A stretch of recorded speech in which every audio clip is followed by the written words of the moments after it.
Good morning and a very warm welcome to all of our audience joining the session, both online and you here in person. Now, this session is brought to you by Standard Bank Business and Commercial Banking. My name is Lerato Mbele. It's always a pleasure to be here, hosting you and guiding you through today's interesting conversations that shines the spotlight on trade on the African continent. We have an impressive lineup of key speakers for you. They're ready to share their valuable insights when it comes to all things trade. And so once again, the warmest welcome to the Africa Trade Barometer. Now, we'd like for this to be an interactive live event across various social media platforms, including Blue Jeans. So please feel free to use it and also use the WhatsApp number. It's on your screen right now. You can also use the chat functionality to submit the questions you may have. Just note that we've dedicated some time to answer as many of your questions as possible, and that will take place at the end of the session. Without further ado, let's get into it. Let's kick off with Standard Bank's Chief Executive for Business and Commercial Banking, Bill Blackie.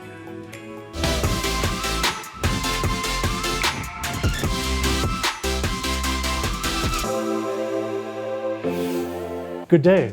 Today marks the launch of the third issue of Standard Bank's African Trade Barometer and the coming of age of a significant tool enabling Africa's trade ecosystem. As a bank operating across 20 markets and committed to the continent's growth, we recognize the importance of trade in driving business formation and economic development on this continent. We also recognize the challenges that business and entrepreneurs face when it comes to sourcing reliable data and assembling trusted insights into African markets and economies. To recap, we first launched the African Trade Barometer in June 2022, with the second issue following in November 2022. Issue 3 of the African Trade Barometer adds a critical historical element, tracing changes in opinion and market developments over time across Africa's leading trade economies.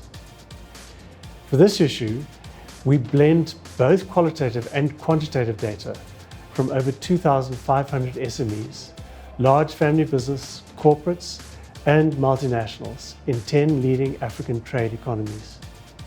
We also include data from the World Bank, the International Trade Center, and relevant African central banks.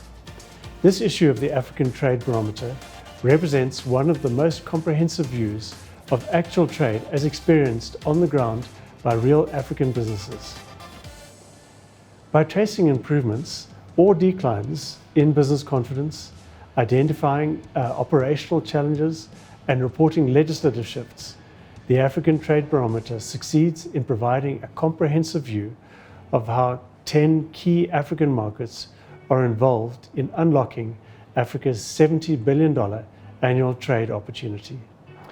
The African Trade Barometer's measurement of these trends and insights is yet another of Standard Bank's direct interventions in support of the ambitions of the African Continental Free Trade Area. As an African bank, we understand the importance of the AFCFTA and the accurate and on-the-ground insight into how growth is driven on our continent. The African Trade Barometer enables business people, students, governments, NGOs, and investors active in Africa or considering the continent to play their own role in shaping a more prosperous Africa through the catalyst of trade. Looking ahead, we expect Standard Bank's African Trade Barometer to gain recognition as Africa's leading index of trade trends and developments as the continent defines its next stage of domestic growth and global expansion. Here at Standard Bank Business and Commercial Banking, we are ready to turn possibility into opportunity for the businesses that power Africa's vibrant economy. Thank you. It is all about gathering the data that helps to make meaningful business decisions to add value to Africa. So thank you for those insights, Bill Blackie. In studio, I've got with me Philip Myberg. He's joining me now. He's going to be part of an incredible panel discussion we're going to have later on in the program. How are you doing, Philip? I'm very good. It's a very exciting day. It's good to see you, and I look forward to it. Absolutely, and we look forward to hearing what it is that you have to say. So let's get into it, straight into our opening remarks.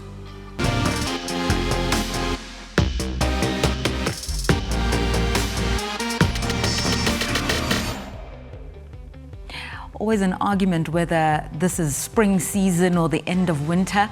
What does the trade barometer tell us about whether this is a spring for Africa at the moment? So set the scene. Well, talking about seasons, Professor Borat, who's joining us from Cape Town, would argue it's still very much winter if you look at the weather in Cape Town currently. But we're very excited to be here. As Bill has said, it's the third issue of the Trade Barometer. It's great to be back. We are very, very excited after months of hard work from teams across the continent gaining what we believe are very, very insightful insights. It's culminated into this Trade Barometer third issue, and we're very excited to share that with the folks that are here today and the folks that are dialed in. Why we do this, of course, is very important. It talks to our purpose. Africa is our home. We drive our growth. We'd like to believe we play a part in that. But also, more importantly, with the footprint that we have and the capabilities that we have, it's also a responsibility for us as a bank to play our part in addressing some of the non-tariff barriers that exist on the continent. Okay, so we've got a keynote speaker. From whom, and why are you excited? We've got a fantastic keynote speaker. It's a real privilege for us to have His Excellency, the Secretary General of the AFCFTA, Kelemeni, joining us for a keynote address. Of course, the AFCFTA is such a critical player in transforming the way in which we trade on the continent. They aim to drive economic integration on the continent, to alleviate tariff barriers, non-tariff barriers, of which there are so many. And we aiming to work with them and play our role in collaborating. Fantastic. So they're building that blueprint for Pan-African trade. Thanks for setting the scene for us, Philip. And as he said, right now we're handing over to His Excellency Kelemeni, the Secretary General for the African Continental Free Trade Area.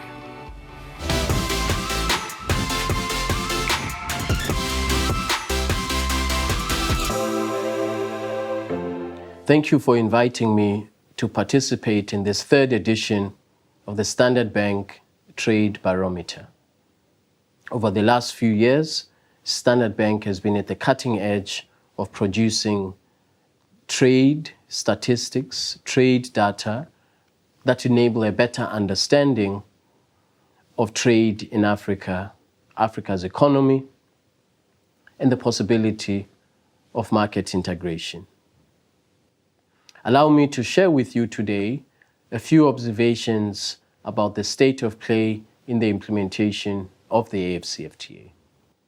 As you know, the AFCFTA has now been ratified by 47 countries. Only a handful of African countries have not yet ratified the AFCFTA, and only one country has not signed the AFCFTA.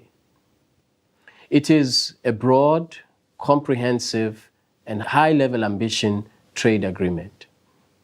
It is a trade agreement that comprises a number of protocols whose objective is to eliminate intra-Africa trade barriers, non-tariff barriers, barriers to intra-Africa investment, and establishing a common set of harmonized rules. It comprises the protocol on trade in goods, the protocol on trade in services, the protocol on dispute settlement, which is a very important protocol for enhancing investor confidence to trade and invest in Africa.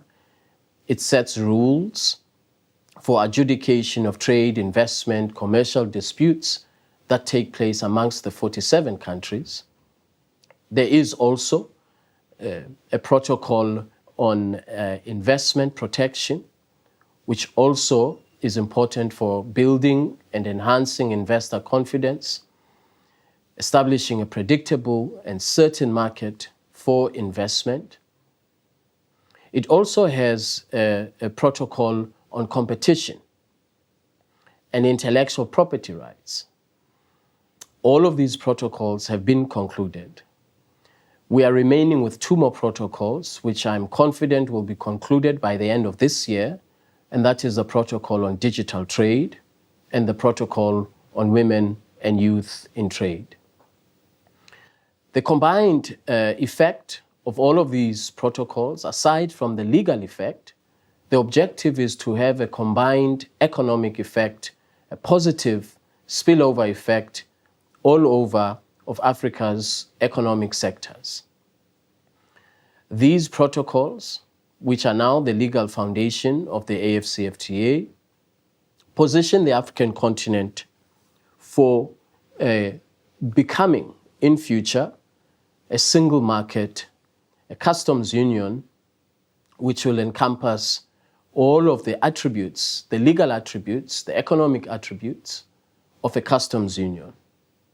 And so the next step of integration in Africa, of market integration in Africa, is being established by the implementation of these protocols. The 2 or 3 protocols which I wish to spend some time talking about are a direct response to the needs of business and investors in Africa. First, the protocol on dispute settlement, which is currently being operationalized or implemented. We know that there will be disputes that take place in trade across countries. And so having established now the legal construct for a common market, the next step that we took, and which we are at the end of operationalizing, is the dispute settlement protocol, which will enable traders, investors, and grant them a platform for resolution of trade disputes, impartially rather, fairly, and of course by a competent tribunal which will issue a sanction or an award where there has been a violation of the provisions of the treaty. And so for building investor confidence, an impartial dispute settlement mechanism is absolutely critical. And we have taken the first step towards that. The second important protocol, again, which should resonate with investors, is the protocol on investment protection and facilitation. We know that on our continent, there's a range of different rules and laws that govern investment protection and investment facilitation.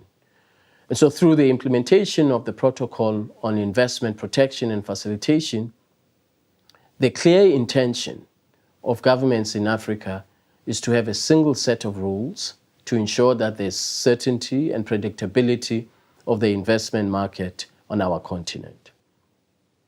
The other protocol and final protocol that I wish to spend a few minutes talking about is the protocol on digital trade.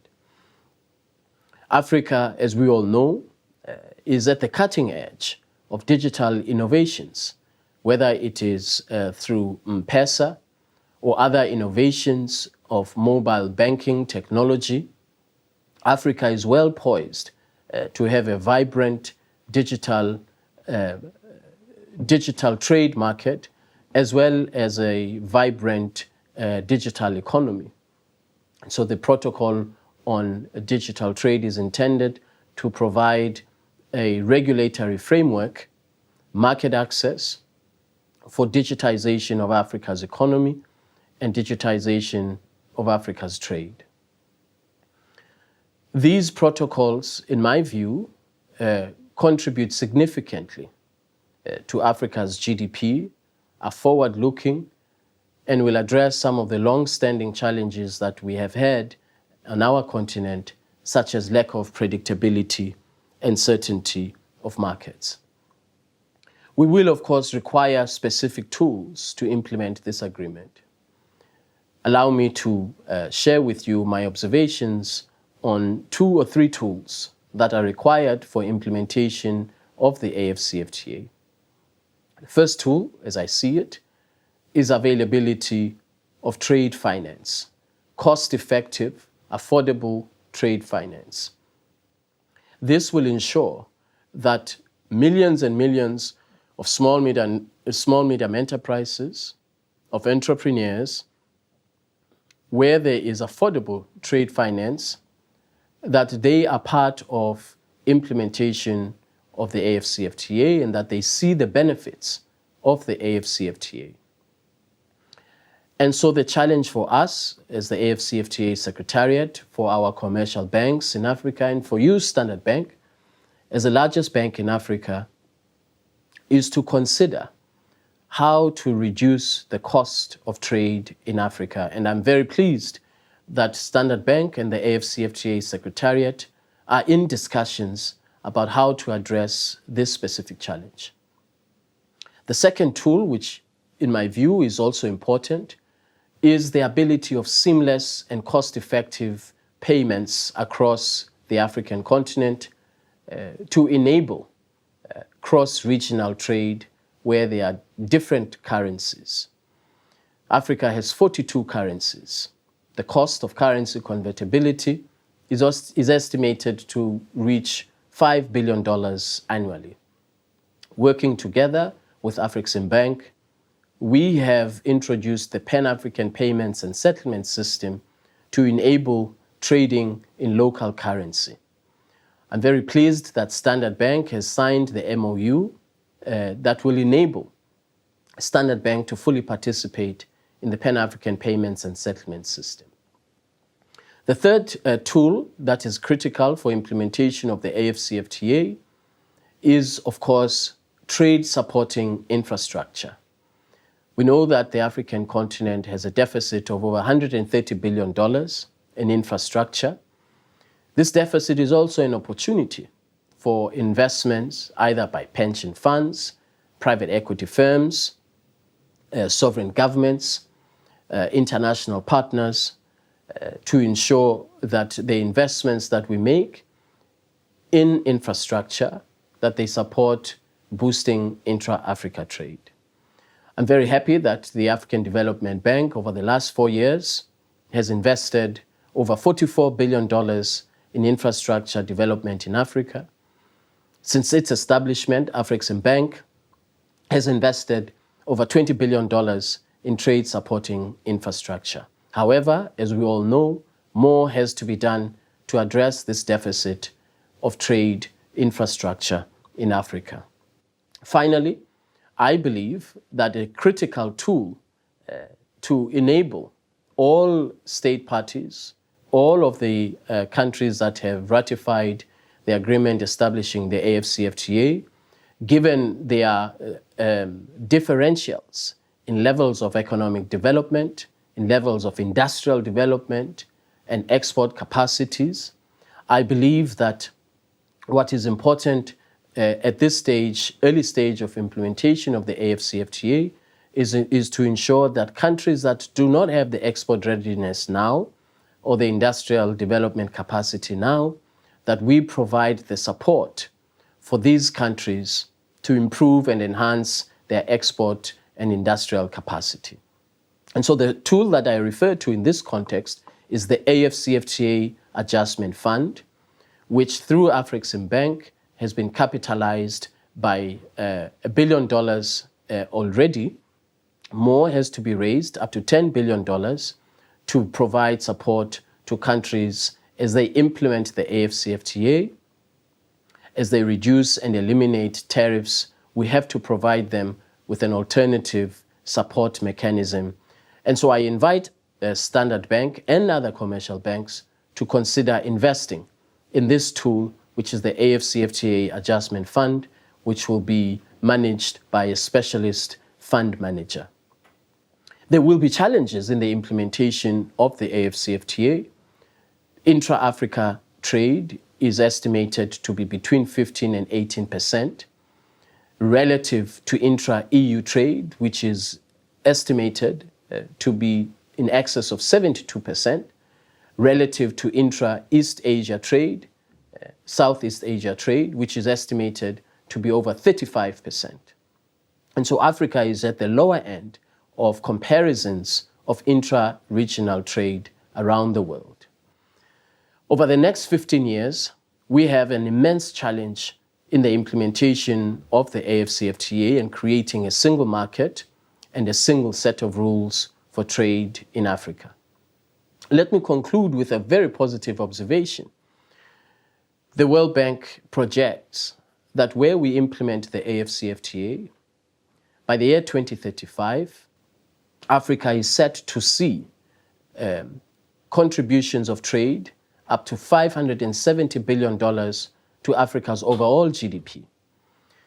Further, they estimate that the AfCFTA has the potential to lift 50 million Africans out of moderate and abject poverty by the year 2035. And finally, that the AfCFTA is set to increase intra-Africa trade by over 9% over the next 13 to 15 years. As I mentioned earlier, significant challenges lie ahead. However, there is determination at the highest political level in Africa to ensure that we implement the AfCFTA and create a competitive single market in Africa. And so I wish all of us very good deliberations during the course of this seminar. I thank you. And we thank you for what was truly a measured, methodical and comprehensive presentation, Your Excellency Wamgele Mene, who is the head of the African Continental Free Trade Area Secretariat. I'm going to get Philip's response in a moment, but we're not alone. Kudzai, you are here with us. He is the Senior Research and Insights Lead for Business and Commercial Banking. Kudzai Gubi, welcome.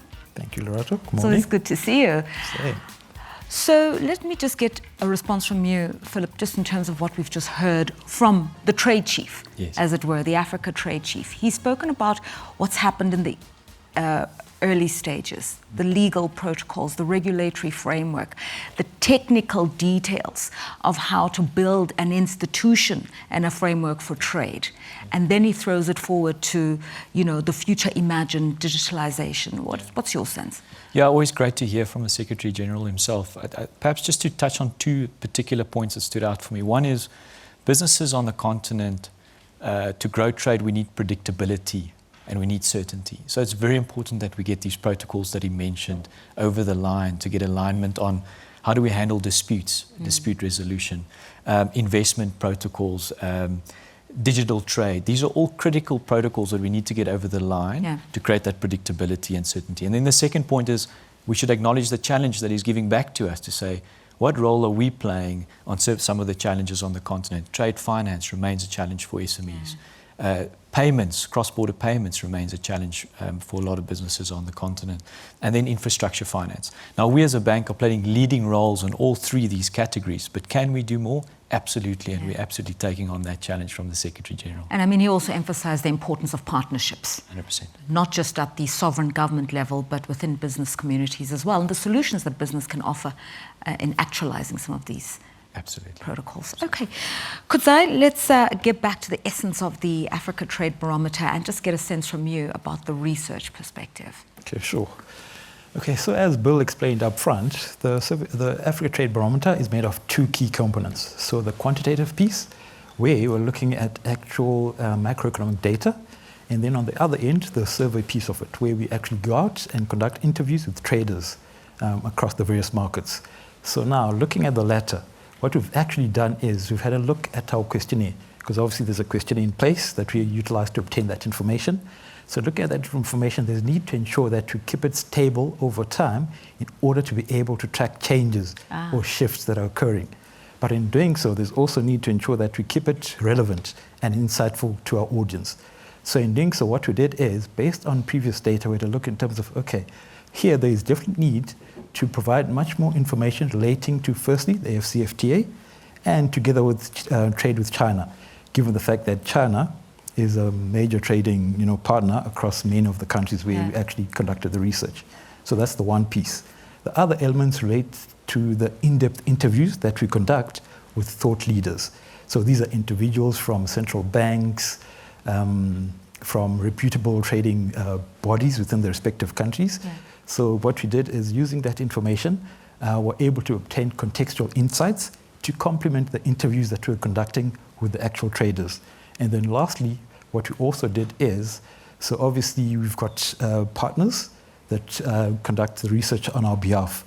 So for this year, we've partnered with Genesis Analytics to complement the information that we obtain from Ipsos, which is a reputable global research agency, just to make sure that also the outputs that we obtain is enriching to our stakeholders. Okay, so many stakeholders participated in really providing the essence of this trade barometer, Exactly. the third edition. Thank you for that, Kudzai. We'll be hearing more from you in a second. We're also joined by Professor Haroon Borat, who is a professor of economics at the University of Cape Town. He's also the director of the Development Policy Research Unit, known as DPRU, at the university, and he joins us today in studio to speak about key shifts in the trade barometer. First time in studio since the last broadcast. Great to see you, Professor, and over to you. Thanks very much, Lorato. I'm going to try and give you a whistle-stop tour of a very rich, interesting report, at least in terms of hopefully tantalizing you to dig deeper into the report. So just to give you a little bit of background before I dive into the actual survey results, a reminder is that the report covers 10 countries. So if we run from the north of the continent, we've got essentially Ghana, Nigeria, Kenya, Tanzania, and then as we move down south, we've got Angola that we cover, and then Zambia, Uganda, and then the 3 southern countries. So we've got Mozambique, South Africa, and Namibia. Now, it's likely you'll forget the list of those countries. Remember this, we cover 66% of GDP on the continent. So the coverage is very, very comprehensive. If there's a view that we've only covered 10 countries, well, it represents 2/3 of Africa's GDP. So in that way, the survey is a fundamental entry point, in my view, in terms of thinking through some of the trading behavior, trading challenges that we find on the continent. Furthermore, unlike most of the, let's call it multilateral or global surveys that we see out there, you see from this first data point that the survey covers 68% of the firms in the survey were small and medium enterprises. This is the only survey, in my view, right, given my research experience on the continent, it's the only survey that has such a comprehensive coverage of small and medium enterprises on the continent. It gives us a unique insight into firms operating in sectors such as manufacturing, construction, retail, and accommodation. So in trying to give you, again, sort of some goalposts to work towards in terms of the report, I thought I'll just give you an overview of some of the key results across major thematic areas. I'm going to cover things like the macroeconomic environment, governance, infrastructure, trading behavior, and so on. So let's start with macro stability. One of the things that we're all living through, right, as a continent, as a country, is the pending contraction in economic growth. So global economic growth has contracted significantly. Inflation has picked up in the developed world, and as a consequence, interest rates have gone up. Interest rates in the developed world, particularly the US and Europe, is bad news for African economies that are facing high levels of debt. A lot of that debt is dollar denominated. And so what we see here in this table is, according to our quantitative trade index that comes out of the Africa Trade Barometer, you see significant depreciation of exchange rates in 7 of our 10 economies. And you can see the numbers there in red, indicating significant depreciation in exchange rates in economies such as Ghana, Kenya, and others. What that means is it's much harder to service debt that's denominated in dollars. And we know from the media reports, and it's shown in our Africa Trade Barometer, that countries like Ghana and Zambia are facing massive macro instability due to sovereign debt problems. So that's one of the things that we're picking up very strongly in the Trade Barometer is very, very heavy macro headwinds for a significant number of countries in our sample. Just a quick segue, that's not in the report, but it's the nature of sovereign debt, if one wanted to pick up in the 10 economy sample, as sort of looming threat, if you like, is the rising or the looming spectre of sovereign debt. On the right-hand side here, you see data which shows the stock and the value of debt in Africa has grown dramatically since 2000, reaching almost $1 trillion. The other thing that's really important on the left-hand side, you'll see that the nature of this debt, in other words, the creditors that are sitting on the other side have changed fundamentally. It used to be the multilaterals, the World Bank and the IMF mainly, and now it's actually private sovereign wealth funds. It is the private sector, private banks, and it's China. China's stock of African debt has almost quadrupled over the last 20 years.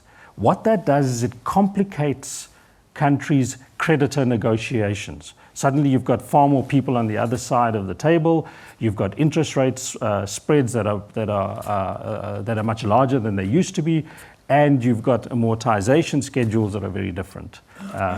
Countries like Zambia are therefore struggling tremendously with resolving their sovereign debt problems. So just a reminder that within this sort of trading environment, you've got these macro fundamentals that are a little bit shaky in some of the countries.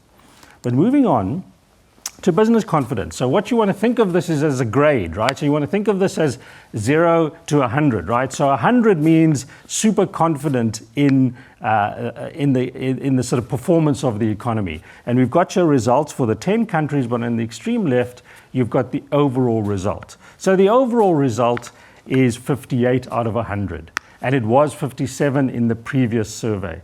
That's sort of a neutral to weakly positive view of the performance of the 10 economies. But there's significant heterogeneity. So what you do see is countries like Mozambique, for example, or Ghana, or in particular Nigeria, strongly moving positive trends towards business performance from firms' views over the next 3 years. A lot of that, particularly in the case of Nigeria, is the promise of what is to come.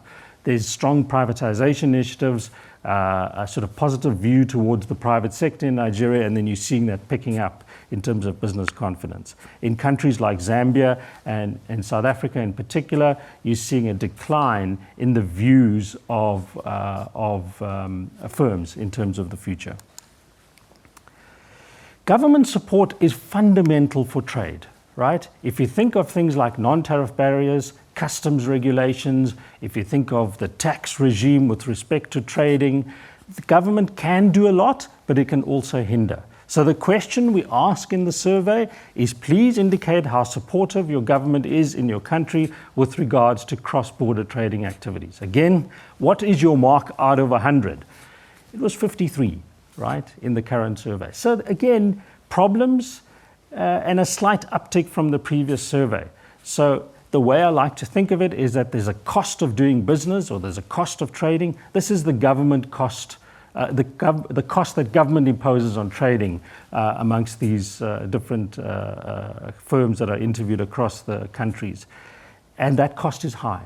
Over 75% of firms in the sample indicate that government regulations with regards to customer regulations, taxes, non-tariff barriers, currency availability are a significant or massive challenge. 75% of firms. So across the board, you are seeing a concern amongst the trading firms in our sample. Our 2,500 firms are saying that they're finding that government imposes a fairly significant cost on them trading. However, there's some good news. You see the green bars are the positive movers. So in countries, again, like Nigeria, like Kenya, Angola, where the private sector sees government moving in a positive direction, they are rewarded with a positive response. Now, in the literature around, let's call it poverty and inequality, we talk of the basic needs basket of a household. So a household often needs shelter, they need food, they need clothing, and so on. In the business sense, there's a basic need for business to have certain things in place. And in my view, those certain things are called infrastructure. Business needs, and you've got the list here, business needs power, they need road infrastructure, rail infrastructure, ports, airports, telecommunications. So I want you to look at these numbers here, because these numbers are ranked from 0 or 1 to 5, or there's a 0 to 5. 5 out of 5 means the infrastructure is fantastic, right? You're in Switzerland, right? To be very clear. 2.5 is a pass. 2.5 means that you sort of think that the infrastructure that's provided is passable. The only infrastructure, the only basic need of traders in our survey that gets a pass is telecommunications. That's 2.9 out of 5. Everything else, and airports scrapes through at 2.6. Everything else is a fail. So in other words, if you look at traders, their view literally is that the provision of infrastructure is wholly inadequate across the 10-country sample. The worst, not surprisingly, is power. And you'll find power outages are probably the most common, all right? Infrastructure failure across all infrastructure types in the 10-country sample, and they're the most common in the globe in this continent. And so in many ways, at the heart of fixing trading is getting this basic need, this basic infrastructure fixed. We asked firms about trade openness. So we asked them, right, so despite what feels like a concerning environment with respect to government and infrastructure, we asked them, well, what do you think about importing and exporting over the next 2 years? Turns out that firms are actually very positive. So remember, we're talking now about small and medium enterprises. So they constitute, close to 70% of our sample. A lot of them, we asked the question, how likely are you to increase the value of your imports in the next 2 years? Or how likely are you likely to increase the volume of your exports over the next 2 years?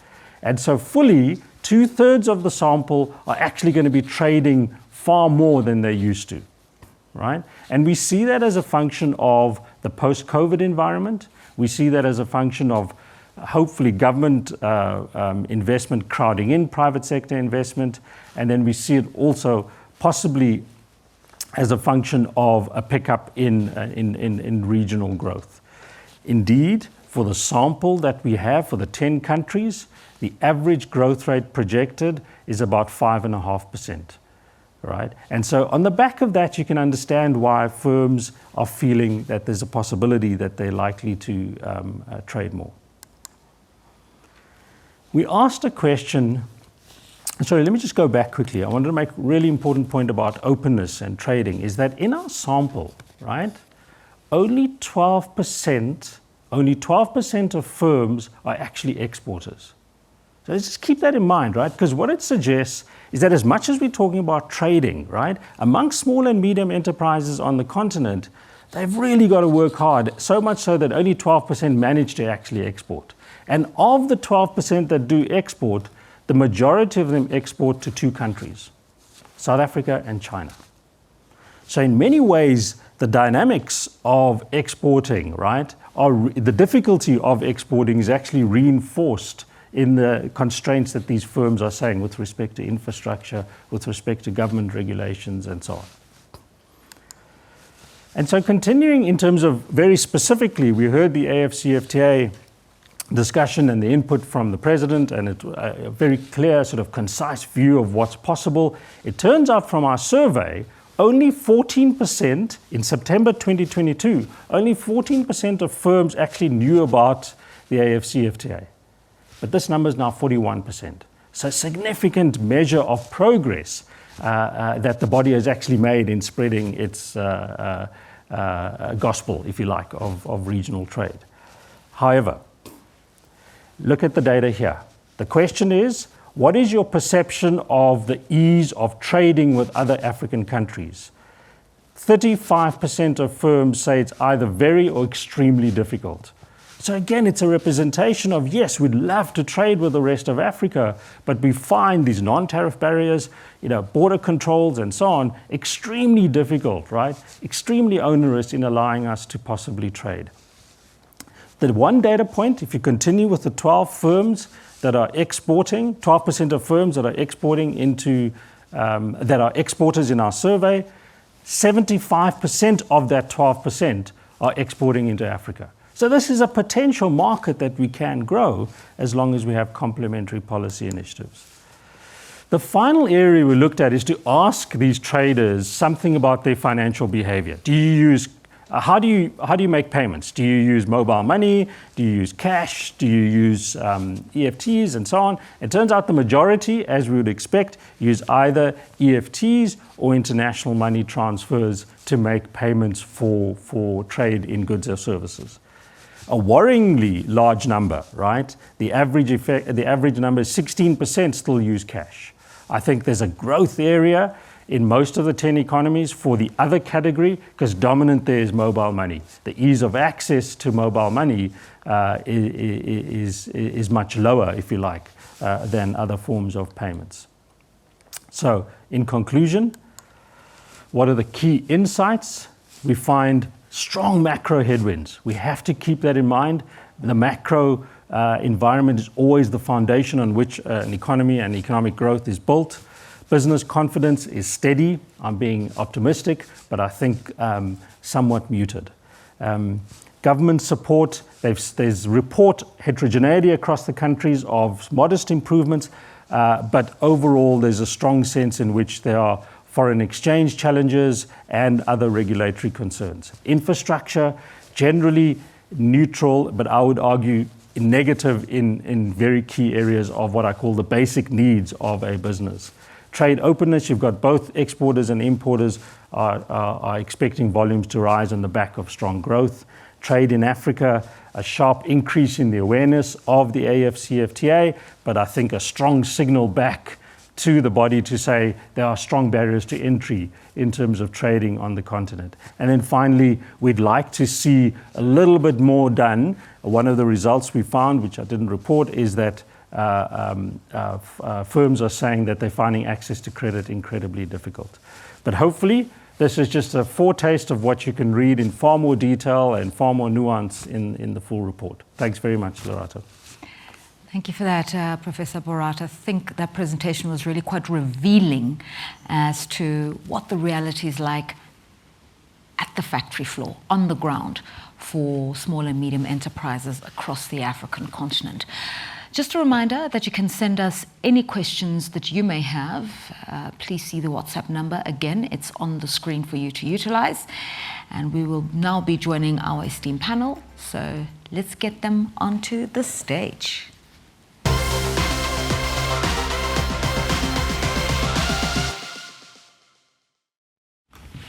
All right, thank you so much to all of you for your interventions thus far. They've been very, very insightful. Joining Professor Borat for our panel discussion is, of course, Philip Myberg and Kudzai Gubi. And remotely, we have Olufemi Oyekola joining us from Nigeria.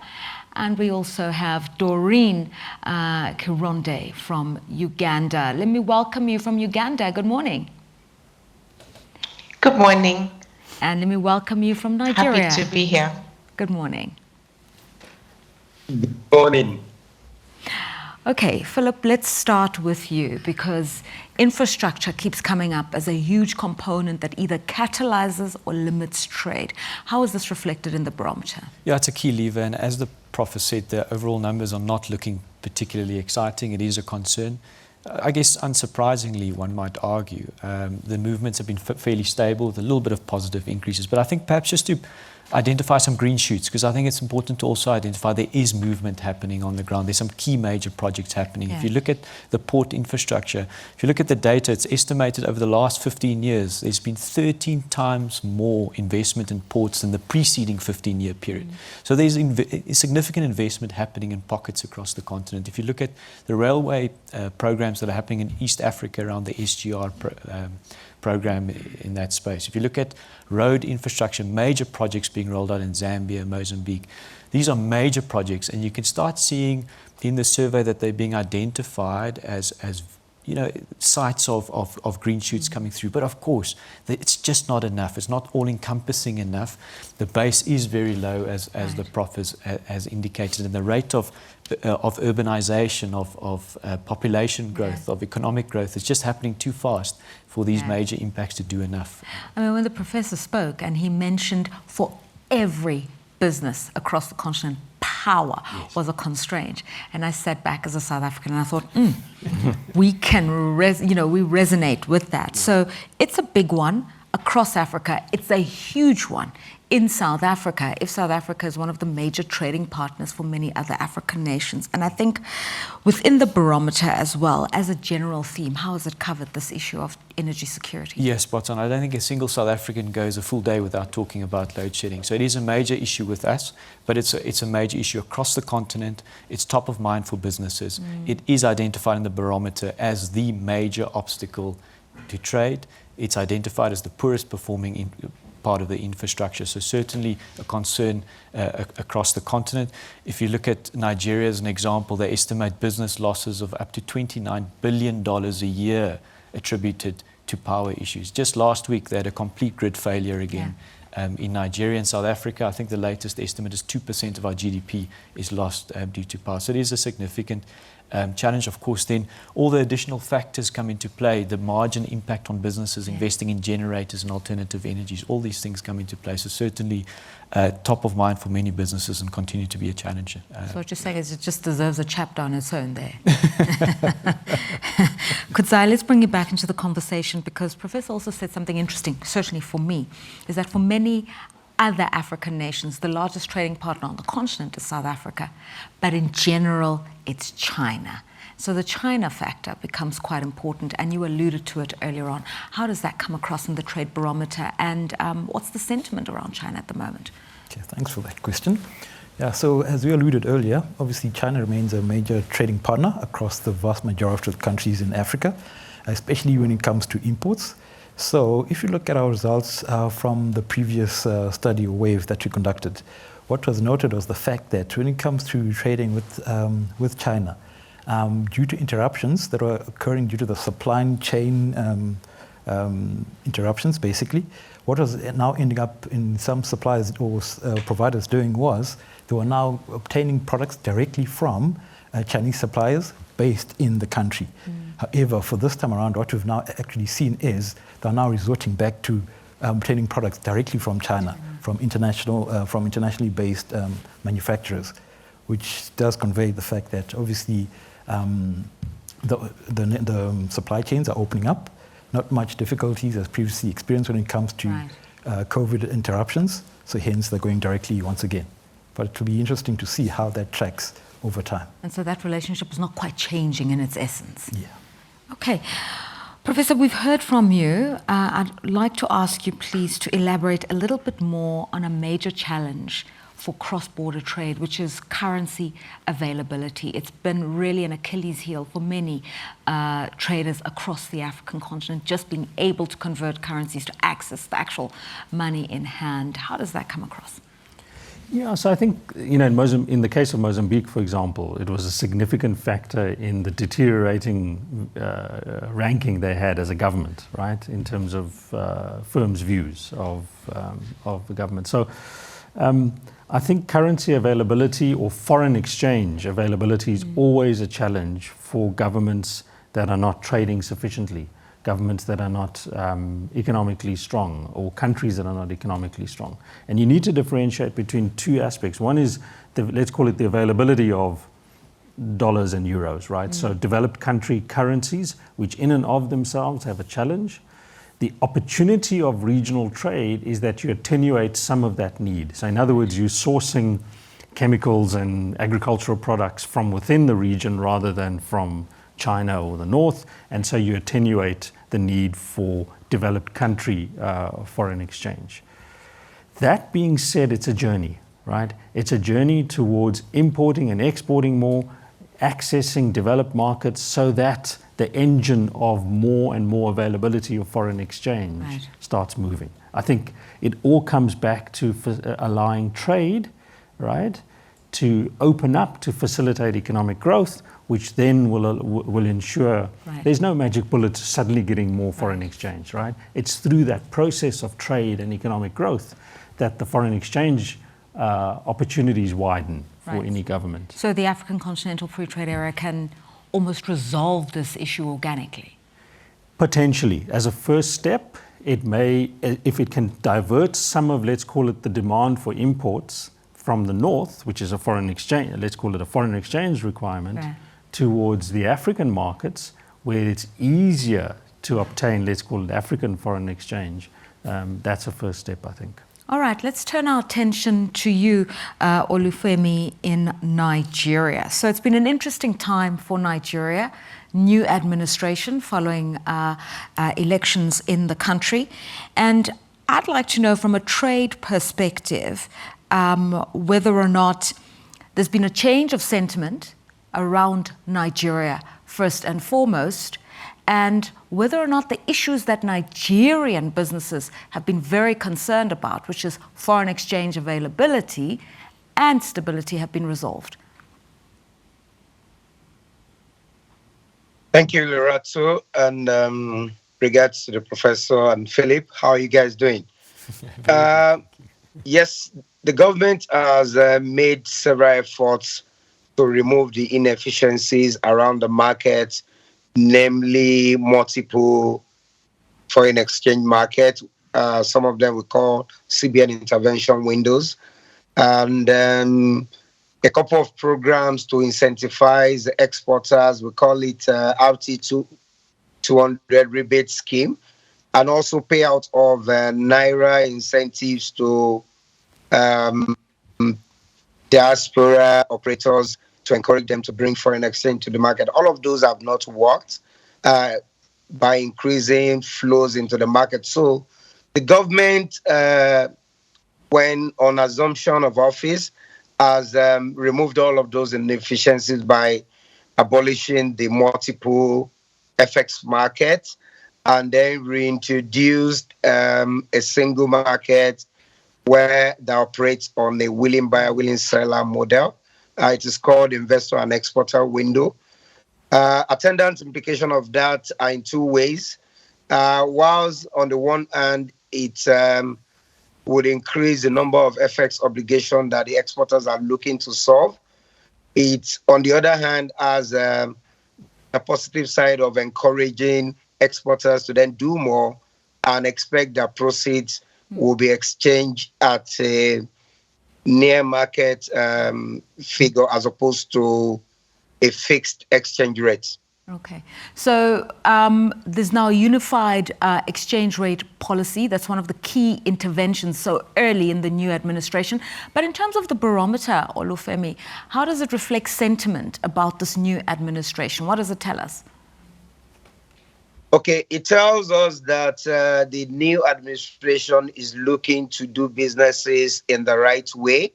A number of times, the foreign portfolio investors and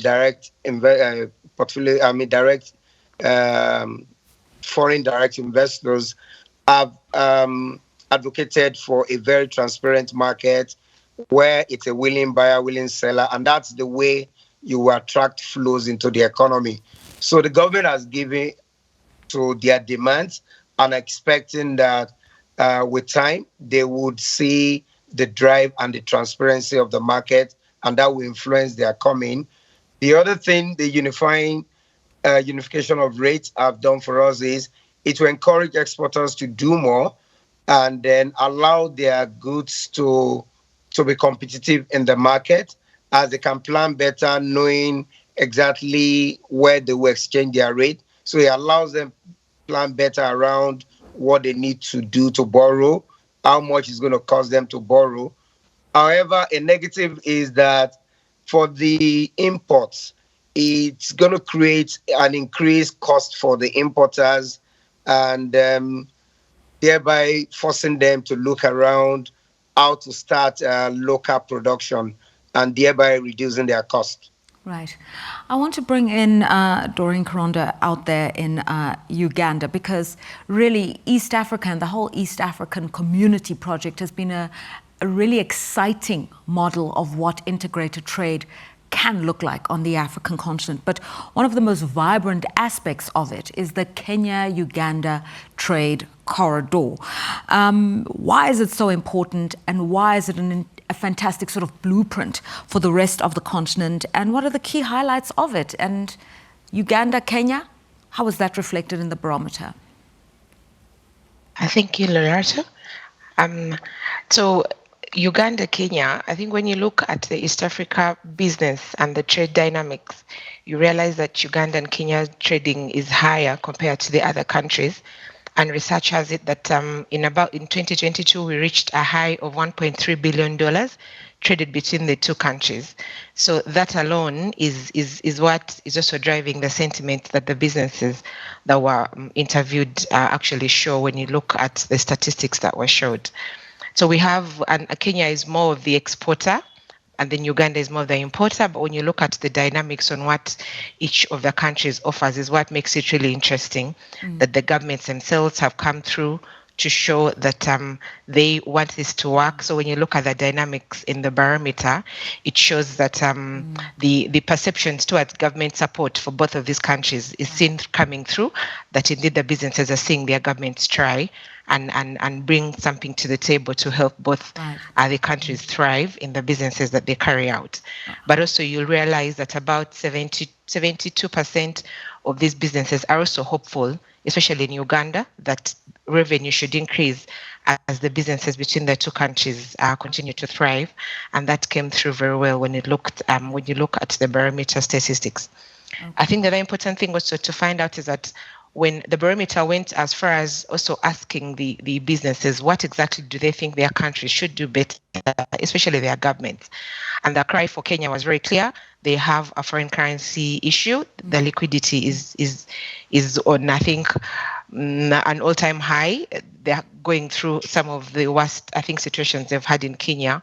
And so the business community is crying out to the government to implement some changes and some things that can help them get into a better situation, especially when you compare to Uganda, where we've not had any foreign currency liquidity issues. So they are tasking both governments to come to the table and pick a leaf from the other. But also now on the side of Uganda, then the biggest issue is the taxes. I think in the East African countries or the community, we have the highest tax rates. So the business people are asking, and I think this is really beautiful because the barometer comes in to bring both aspects. So then we get to know what's going on in Kenya, and the questions then arise, and task is given to government. Why then are we paying higher taxes in Uganda relative to the ones that are being paid in Kenya? So the information coming through the barometer is interesting, and like it has been mentioned at the beginning, the fact that we are having SMEs voice their issues is something that is going to go down and has already gone down from the past two issues that were brought to the market. So the SMEs, being that we are more of SME countries than actually the corporates, it's interesting that there's a voice now, and we are bringing their issues to the table and try and resolve as much as can be resolved with the relevant authorities that are picking up the information from the trade barometers. Yeah. Thank you for that. What I'm hearing you say, Doreen, is that some of the interventions at a policy and regulatory level require deliberate action on the part of leadership. And also then you start to see the good paired with some of the challenges. So no foreign currency issues in Uganda, but tax issues, liquidity issues in Kenya, but a vibrant market. And so it starts to reveal for us a little bit more about the complexion, the texture of economies in a really exciting part of Africa, East Africa. Thank you so much to our panelists for those insights. Right now, we'd like to hear from you, so don't go anywhere. We're getting straight into our Q&A.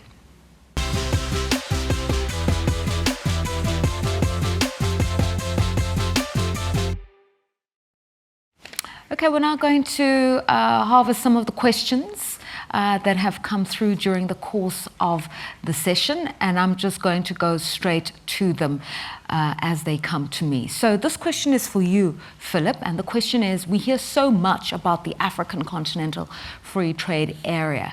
Is this all hype, or are we seeing progress, tangibles? I think it's a very pertinent question. A lot of people wonder about it. You do see progress. If you hear about the progress taking place in the protocols that the Secretary General spoke about, that's important to note. I think what must remember is a lot of these non-tariff barriers are often not associated with a direct intervention by the AfCFTA, but it's governments that acknowledge that there's an opportunity to improve infrastructure, to improve trade, to drive economic growth. If that happens to drive intra-Africa trade and therefore the purpose of the existence of the AFCFTA, well then that's also aligned and fantastic. So I think sometimes we don't necessarily align some of the real good progress that's being made on the content of the AFCFTA directly, whereas the AFCFTA is there to drive a certain type of acknowledgement and awareness of some of these challenges, and so I think there's a lot of progress happening. And if you look at East Africa, Doreen just spoke about some of the things that are happening in East Africa. Lots of progress being made, and regional trade blocks that can learn from how Kenya, Tanzania, Uganda are coming together to alleviate some of the trade barriers that are sitting in those markets. And you can see the economic growth in East Africa. It speaks to itself.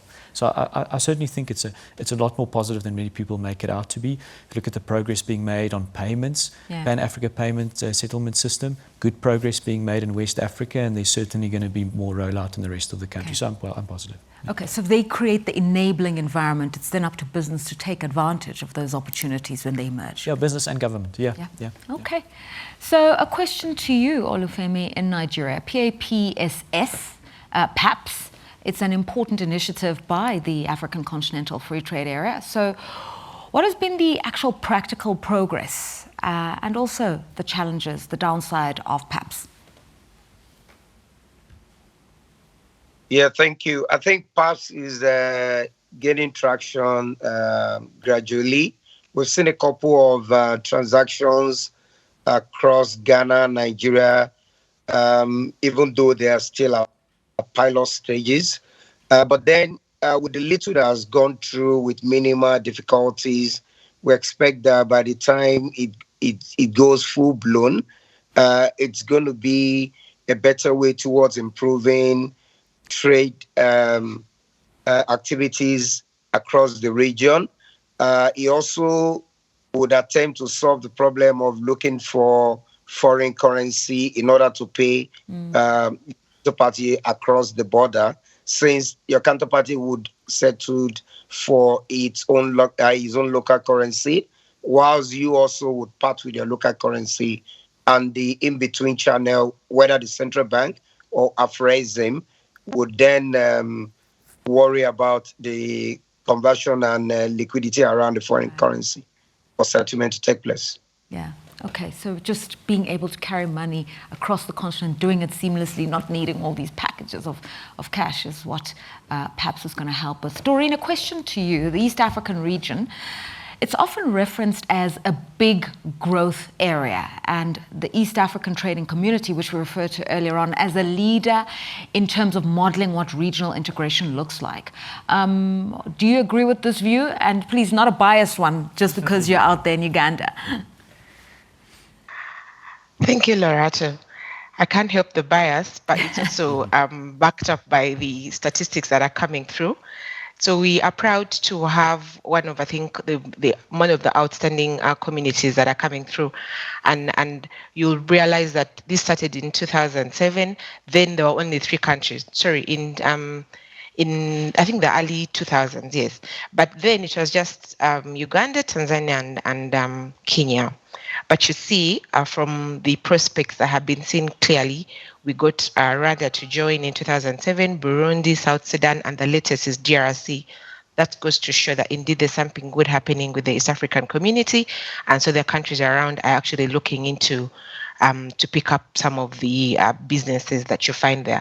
But also when it comes to the foreign direct investments, you'll see that there's been an increase from about 4.9 billion to 5.8 billion US dollars just coming through the East African community. That alone gets everyone's eyes on the East African countries to harness everything that can come out from the businesses that are being seen that are coming through the community. And this has come through from the government sitting together and looking out for opportunities and putting things to the table for their various businesses to be able to harness everything that is going on in the community itself. So you'll find from the reports that we came across that even because of the increased because of increased foreign direct investments, the GDPs for the different countries are on an all-time rise. and you'll see that Kenya is still leading, but then there's also Uganda. On the new developments is Rwanda, but all these other countries that are in the East African community. And yet, from the forecasts that are being given about the developments in the world, when you look at the statistics that are given for East Africa alone, they are forecasted to be way above the average. We are projected to grow about 4.7%, while the rest of the world is averaging 2.7 to 3.2. Yeah. So that alone, I think it's just not the hype. It is that there's a lot going on in the East African communities and the countries in their respective areas. And so all eyes are actually on East Africa because of the forecasts that are seen in the economy. Yeah. Growth rates above 4% are envious in anybody's view. Philip, another question has come through. It's from Charlton Paliso. And he wants to know, if there's an infrastructure deficit and sovereigns are struggling to raise the capital because it incurs the debt, then can the commercial banks come and fill the gap? I think ultimately the answer lies in something in between. We've seen how powerful public-private partnerships can be. And to get where we need to be, I can't see us getting there without that type of partnership. It's as simple as that to me, is that government and private sector must both do their bits in terms of policy, in terms of capital allocation. The development banks should come to the table and then look at where these investments are possible. I think the answer is a combination of all of those, to be honest. Right. There was another question that came through, Prof, and I'll just send it your way before we take a closing comment. And this is to streamline trade from a trade money exchange perspective. Would a single African currency solve the problem? I mean, it can, conceptually, right? So in principle, a single currency would definitely facilitate ease of exchange. The difficulty is always in the detail, right? I mean, you need a nominal anchor. The US dollar serves by virtue of the strength of that economy as a means of exchange. So there are lots of details to get you from the conception of a single African currency to actual implementation. I see that as a distant goal, to be honest. Yeah. I think you're much better off trying to figure out how to fix the kinds of constraints to doing business and then therefore growing trade than the sort of let's call it the longer run goals, which require a hell of a lot of coordination across governments, fiscal and monetary authorities. I mean, we've seen with the EU how difficult that is in a developed country setting. So my sense is focus on those kinds of things where policy implementation is clearer. Right. In the interest of time, I know we're running out of time. I just want a very brief comment from you in terms of leveraging international partnerships. You spoke about the China relationship. It's so important for exposure of African goods to foreign markets. But how do we leverage that relationship for better benefit in Africa, not just on the infrastructure side? It could be other things as well, like how do we improve the quality of production perhaps in Africa? Yeah, I think to me it's a matter of making sure that, especially for these small traders that we spoke to mostly, that we provide accessibility to them, to many of the various initiatives that are brought up by government. And as Philip alluded earlier, it's also a matter of the private-public partnership, which will also enable these smaller businesses to have access to much more and to be able to then optimize on the trade at an international level.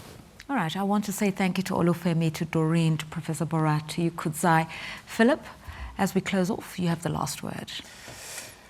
Once again, fantastic just to showcase this important tool. I really want to encourage everyone to go and download the report. It's free. Interrogate it, spend time in the detail. In the next few weeks, we'll be releasing the individual country reports, which culminate into this consolidated report that we launched today. It's such a rich set of data, especially because there's this nuance of the SME view coming to the table, which you won't find anywhere. So I want to encourage businesses, policymakers, academia to really interrogate it, and happy to do more engagements and please invite us to interrogate it more with you. So very much looking forward to the next few months as we unpack some of these details with the necessary players. They often say the best data is one that gives a face, a voice, a name to the statistic. And so when businesses are categorized and classified by sector, by experience, by country, you start to get a sense of what it's really like to do business on the African continent. And so we really want to congratulate you on this third edition of the Africa Trade Barometer. Thank you, Philip. Thank you to our panelists. And on that note, we've come to the end of the Standard Bank Africa Trade Barometer. Thank you for taking the time to watch. Thank you to all our esteemed guests for sharing their insights. Thank you for raising interesting questions that make me sound cleverer than what I really am. From myself, Lerato Mbele, and the rest of the team, thank you for joining us today.